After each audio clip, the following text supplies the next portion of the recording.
સુરતમાં વધુ એક અસામાજિક તત્વનો અડ્ડો પોલીસે નેસ્તનાબૂદ કર્યો છે। કુખ્યાત ડોન સજ્જુના ભાઈ આરીફ કોઠારીના જુગારધામ પર ચાલ્યું દાદાનું બુલડોઝર। જુગાર, રાયોટિંગ, મારામારી સહિતના 22 જેટલા ગુનાઓનો આરોપી છે આરીફ કોઠારી। પોલીસે જણાવ્યું કે સજ્જુને લાજપોર જેલની બહારથી ભગાડવામાં આરીફનો જ હાથ હતો।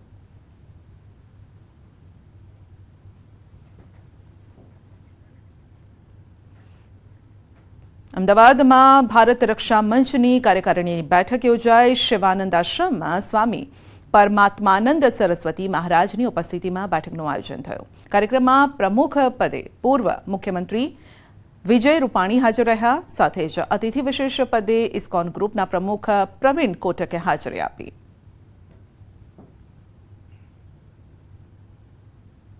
દેશથી માંડીને બાકીના ઘુસપેઠીઓને અહીંયા સિટીઝન બનાવી અને મતદાર યાદીમાં નામો ચડાવીને માત્ર વોટ બેંકની રાજનીતિને કારણે દેશને ખૂબ મોટું નુકસાન કર્યું છે। ત્યારે આ ભારત રક્ષા મંચ એની રાષ્ટ્રીય કાર્યકારિણી અહીંયા અમદાવાદ ખાતે મળી રહી છે। આજે એમનું ઉદ્ઘાટન થયું અને 2 દિવસ વિચાર મંથન કરવાની છે। ઘુસપેઠીઓને માટે દેશમાં કડક કાયદા બને, ઘુસપેઠીઓને બધાને પાછા મોકલવામાં આવે, આ પ્રકારની એમની ચળવળ એ કરી રહ્યા છે। બુલેટિનમાં આગળ વધીશું નાનકડા બ્રેક બાદ।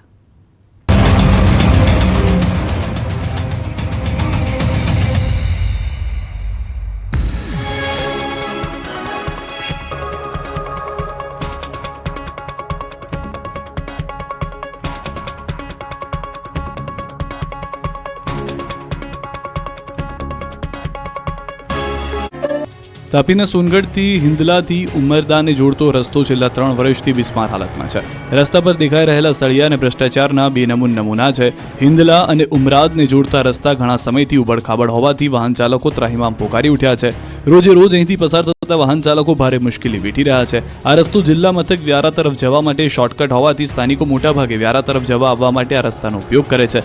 સાથે જ ખેડૂતો પણ મોટાભાગે આ જ માર્ગે ચાલવાનું પસંદ કરે છે, પરંતુ રસ્તાની હાલત અતિ ગંભીર હોવાને કારણે અકસ્માતનો ભય સતત સતાવે છે। મહત્વનું છે કે આ રોડ 2017-18માં બનાવવામાં આવ્યો હતો, પરંતુ થોડા જ વર્ષોમાં તે ભંગાર બની ગયો અને સળિયા પણ બહાર આવી ગયા, જેની આજ સુધી મરામત કરવામાં આવી નથી। તે આ રસ્તા પર વહેલી તકે રિપેર કરવામાં આવે તેવી લોક માંગ પણ ઉઠી રહી છે। ભરૂચ જિલ્લામાં શાળા કોલેજ નજીક નશાયુક્ત પદાર્થોનું વેચાણ અને સેવન કરતા લોકો સામે પોલીસે લાલ આંખ કરી। પોલીસે સ્પેશિયલ ડ્રાઈવ કરીને નશાને ડામવા પર ભાર મૂક્યો। જિલ્લાના અલગ અલગ પોલીસ સ્ટેશનના 29 પોલીસ અધિકારી તથા પોલીસ 145 કર્મચારી સાથે અલગ અલગ કુલ 29 ટીમો બનાવી કાર્ય કરવામાં આવી રહ્યું છે, જેમાં કોલેજ હાઈસ્કૂલના મુખ્ય ગેટને અડચણરૂપ થાય તેવા લારી ગલ્લા દૂર કરવામાં આવ્યા હતા। આ ઉપરાંત શાળા કોલેજો નજીક બીડી, સિગરેટ, ગુટખા જેવી તમાકુ પ્રોડક્ટનું વેચાણ કરતા વેપારીઓ પર ટોબેકો એક્ટ હેઠળ કાર્યવાહી કરી દંડ ફટકારાયો। શાળા કોલેજોની આસપાસ વિદ્યાર્થીઓની છેડતીની કોઈ બનાવ ન બને તે માટે પણ કડક ચેકિંગ હાથ ધરાયું। આગામી સમયમાં પણ સમયાંતરે આ પ્રકારની કાર્યવાહી કરવામાં આવશે તેમ પોલીસ તંત્ર દ્વારા જણાવાયું। પેટીએમથી નાણાંનું ટ્રાન્ઝેક્શન કરતા પહેલા સાવધાન રહેજો, કારણ કે તમારી પણ થઈ શકે છે છેતરપિંડી। સાણંદના એક વેપારી સાથે ફેક પેટીએમ પેમેન્ટ એપ્લિકેશનનો ઉપયોગ કરીને ઠગાઈ કરવામાં આવી। સાણંદ પોલીસે છેતરપિંડી કરનાર 2 શખ્સોને દબોચી લીધા। પોલીસ કસ્ટડીમાં જોવા મળતા આરોપી અખ્તર હુસૈન કાગદી અને મોહમ્મદ સોએબ શેખ છે, જેમણે ફેક પેટીએમ પેમેન્ટ કરીને મોબાઈલના વેપારીને ચૂનો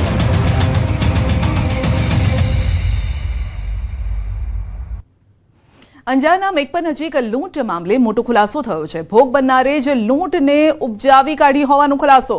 7 લાખની લૂંટ મામલે મોટો ખુલાસો। ભોગ બનનાર પ્રવીણ મેરની પૂછપરછમાં ખુલાસો થયો છે।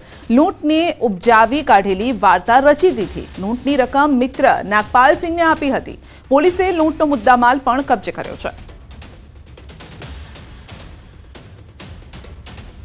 ભોગ બનનાર જે છે એ પોતે જે છે આ આખા અંજામને એક ખોટી રીતે ઉપજાવેલ હતું અને એમાં પોતે એમને પૈસાની જરૂરિયાત હોય એના માટે અને પોતાની આર્થિક સ્થિતિ સારી રીતે થાય, આ પર્સનલ બેનિફિટ માટે જે છે એના દ્વારા ભોગ બનનાર દ્વારા આખી જે સ્ટોરી ઉપજાવેલ હતી। મહેસાણા ઊંઝાના મકતુપુર હાઈવે પર ચોરીની ઘટના ઘટી છે, જે સીસીટીવીમાં કેદ થઈ છે। પાર્કિંગમાં મૂકેલ પિકઅપ ડાલામાંથી રોકડ રકમ, મોબાઈલ, સોનાના માદડિયા, સોનાના નથણીની ચોરી થઈ છે। હાઈવે પર સમ્રાટ થ્રેસરના પાર્કિંગમાં મૂકેલ પિકઅપ ડાલામાંથી આ ચોરી થઈ છે। રાજસ્થાનની મકતુપુર આવેલ ઓમારા માળી સાથે આ ઘટના બની છે। તો ટોટલ 1,15,000 રૂપિયાના મુદ્દામાલની ચોરી થઈ છે અને ઊંઝા પોલીસ મથકે આ મામલે સીસીટીવીના આધારે પોલીસ ફરિયાદ સાથે તપાસ પણ હાથ ધરાઈ.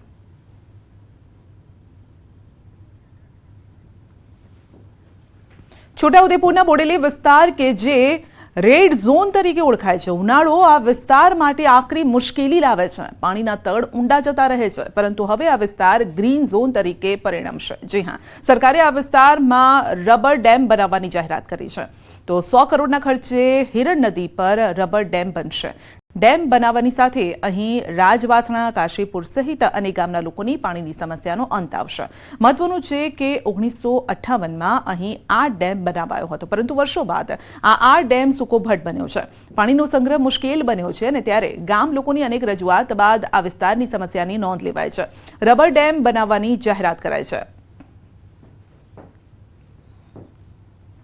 ગુજરાત સરકારના મુખ્યમંત્રી ભૂપેન્દ્રભાઈ પટેલ અને મંત્રી કુંવરજી બાવળિયા સાહેબે આ ડેમ માટે 128 કરોડ રૂપિયા જેટલી માતબર રકમ ફાળવતા આવનારા દિવસોની અંદર આ ડેમનું ખાતમુહૂર્ત માનનીય મુખ્યમંત્રી દ્વારા થનાર છે. ઓછામાં ઓછા ઉપર ડેમની ઉપરના 60 ગામોને તકલીફ છે ને એની નીચેના 30 થી 40 ગામની આજુબાજુનું જળસ્તર રહેતું નથી અને કમસે કમ ચોમાસું જઈને પાણીની તકલીફ 12મા મહિના પછી ઢોર જીવજંતુમાં ઘણી તકલીફ પડે છે અને ખેડૂતો દેવાદાર બનતા જાય છે. રબર ડેમ બનવાથી નવીન વિયરનું નવીનીકરણ કરીને રાજવાસના મુકામે વિયરની કામગીરી કરવામાં આવશે, જેનાથી રાજવાસનાની આજુબાજુના 15 થી 20 ગામોમાં પરોક્ષ રીતે સિંચાઈનો લાભ થશે. આ ઉપરાંત આ નસવાડી અને બોડેલી તાલુકાના વિસ્તારોમાં ભૂગર્ભ જળ ઉપર આવશે. આનો 100 કરોડ અંદાજે ખર્ચ થશે. બોડેલી તાલુકાના રાજવાસના અને કાશીપુરા વચ્ચેથી હેરણ નદી પસાર થાય છે. આજે હેરણ નદી ઉપર વર્ષો પહેલા રજવાડાના સમયની અંદર અહીં આ ડેમ બનાવવામાં આવ્યો હતો. જે તે સમય વખત આ વિસ્તારની અંદર જ્યારે સિંચાઈના પાણીની મોટી મુશ્કેલી હતી, તે જ કારણે આ વિસ્તારના ખેડૂતોને લાભ મળે તે માટે ડેમ બનાવવામાં આવ્યો હતો. પરંતુ સમય જતાં આ ડેમની અંદર રેતી કાપ ભરાઈ જતા સૂકો ભટ્ટ ડેમ જોવાઈ રહ્યો છે. જ્યારે આ વિસ્તારના લોકોએ સરકારમાં રજૂઆતો કરી, કારણ કે ચોમાસું પૂરું થઈ જતા આ વિસ્તારની અંદર સિંચાઈનું જે પાણી મળતું નહોતું, જ્યારે આ વિસ્તારના ખેડૂતોને મોટી મુશ્કેલી નડતી હતી. કારણ કે આ વિસ્તાર પથરાળ વિસ્તાર છે. ચોમાસું પૂરું થતાં જ આ જળ સ્તર છે તે બિલકુલ નીચે ઉતરી જતા હોય છે. તેના કારણે આ વિસ્તારના લોકોને મોટી મુશ્કેલી નડતી હતી. જ્યારે સરકારની અંદર રજૂઆત કરતા સરકારે 128 કરોડની રકમથી આજે રાજવાસના ડેમ ખાતે રબર ડેમ બનાવવાનું નક્કી કરવામાં આવ્યું છે. ત્યારે આવનારા સમયની અંદર આ જ વિસ્તારની અંદર રબર ડેમ બનશે. તેના જ કારણે આ વિસ્તારના ખેડૂતોની અંદર હાલ તો ખુશી છવાઈ છે. સેજબ ખત્રી, ન્યૂઝ 18 ગુજરાતી, છોટાઉદેપુર. રાજ્ય સરકાર દ્વારા લોકોને વિનામૂલ્યે સારવાર મળી રહે તે માટે આરોગ્ય કેન્દ્ર બનાવવામાં આવે છે, પરંતુ પોરબંદરમાં આવેલ શીતલા ચોક શહેરી આરોગ્ય કેન્દ્ર તથા કડિયા પ્લોટ શહેરી આરોગ્ય કેન્દ્રની સ્થિતિ કંઈક જુદી જોવા મળી રહી છે. અહીં આવતા લોકોને અહીંથી જર્જરિત બિલ્ડિંગનો ભય લાગે છે અને અહીંની સ્થિતિ એવી છે કે આરોગ્ય કેન્દ્રની નળિયાની નીચે પ્લાસ્ટિકની તમાલપત્રી બાંધવામાં આવી છે. વર્ષો જૂના આ આરોગ્ય કેન્દ્રમાં ચોમાસા દરમિયાન રીતસર પાણી પડતું હોય છે. અવારનવાર નળિયા પણ નીચે પડવાના બનાવ બની ચૂક્યા છે. આ બંને આરોગ્ય કેન્દ્રને નવા આરોગ્ય કેન્દ્ર બનાવવા માટે 1.5 વર્ષથી જગ્યા પણ ફાળવી દેવાય છે અને છતાં પણ અત્યાર સુધી બિલ્ડિંગ નહીં બનતા લોકોમાં રોષ જોવા મળી રહ્યો છે. આ અંગે પોરબંદર જિલ્લા આરોગ્ય અધિકારીને પૂછવામાં આવતા તેઓએ ગોળ જવાબ આપ્યો. આ બંને આરોગ્ય કેન્દ્ર શીતલા ચોક અને કડિયા પ્લોટ અતિ જર્જરિત હાલતમાં છે. ઉપર છતમાં આરોગ્ય વિભાગ તરફથી પાણી અને પોપડા ન ખરે એના માટે તાલપત્રી બાંધવામાં આવી. આરોગ્ય કેન્દ્રો 100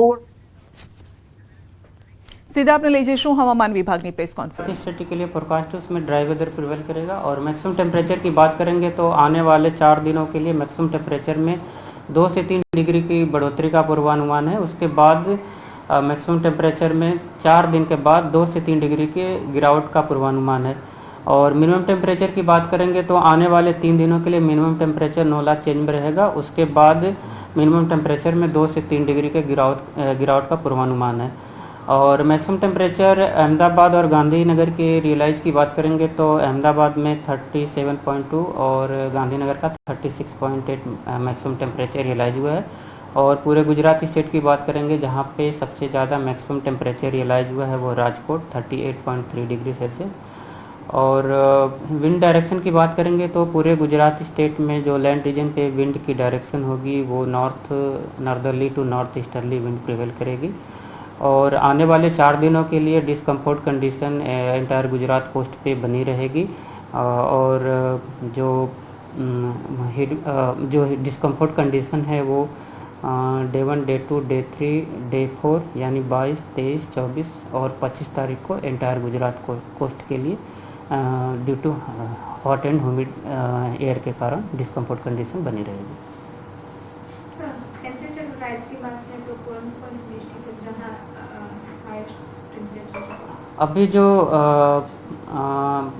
सबसे ज़्यादा आने वाले 4 दिनों के लिए जो मैक्सिमम टेम्परेचर में 2 से 3 डिग्री का बढ़ोतरी का पूर्वानुमान है, तो उसमें जो सबसे ज़्यादा इम्पैक्ट होगा मैक्सिमम टेम्परेचर का वो वो सौराष्ट्र रीजन के डिस्ट्रिक्ट कवर हैं। और जो गुजरात रीजन के हैं उसमें नॉर्थ गुजरात और साथ में साउथ गुजरात के भी डिस्ट्रिक्ट हैं आइसोलेटेड प्लेसेस पे जहाँ पे मैक्सिमम टेम्परेचर का जो 2 से 3 डिग्री की बढ़ोतरी का पूर्वानुमान है।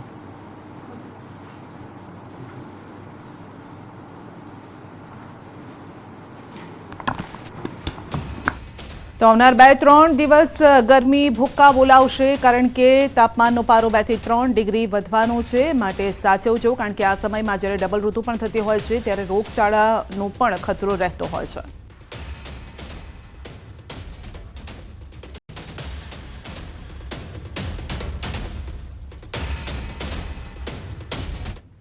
અંબાજી તળેટીમાં 51 શક્તિપીઠ મંદિરના પ્રચાર પ્રસાર માટે અંબાજી મંદિર દેવસ્થાન ટ્રસ્ટ દ્વારા એક અલાયદો અંબિકા રથ બનાવી ગુજરાતના વિવિધ વિભાગોમાં પ્રચાર પ્રસાર માટે અંબિકા રથ નીકળે છે અને આ રથ પ્રાંતિજ ખાતે આવી પહોંચતા પ્રાંતિજના વિવિધ વિસ્તારો સોસાયટીમાં અંબિકા રથનું ઠેર ઠેર માઈ ભક્તો અને ધર્મપ્રેમીઓએ સ્વાગત કર્યું તેમજ આરતી ઉતારી પ્રસાદ વહેંચી અને ધન્યતા અનુભવી।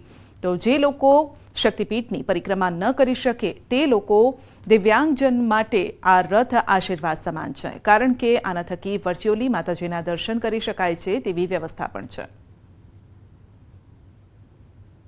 2014 વર્ષથી લઈને અત્યાર સુધી આપણા પરિક્રમા પથની અંદર શક્તિપીઠોનું નિર્માણ કરેલ છે તો લોકો ત્યાં ના જઈ શકતા હોય છે। ઘણા લોકોની ખબર પણ નથી અને સામર્થ્યવાન પણ નથી એટલા કે ત્યાં જઈ શકે એટલો સમય પણ લોકો પાસે નથી હોતો। તો આપણે 3 કલાકની અંદર 51 શક્તિપીઠ પરિક્રમાની અંદર લોકો વધુ પડતું જોડાય અને 51 શક્તિપીઠની પરિક્રમા કરે।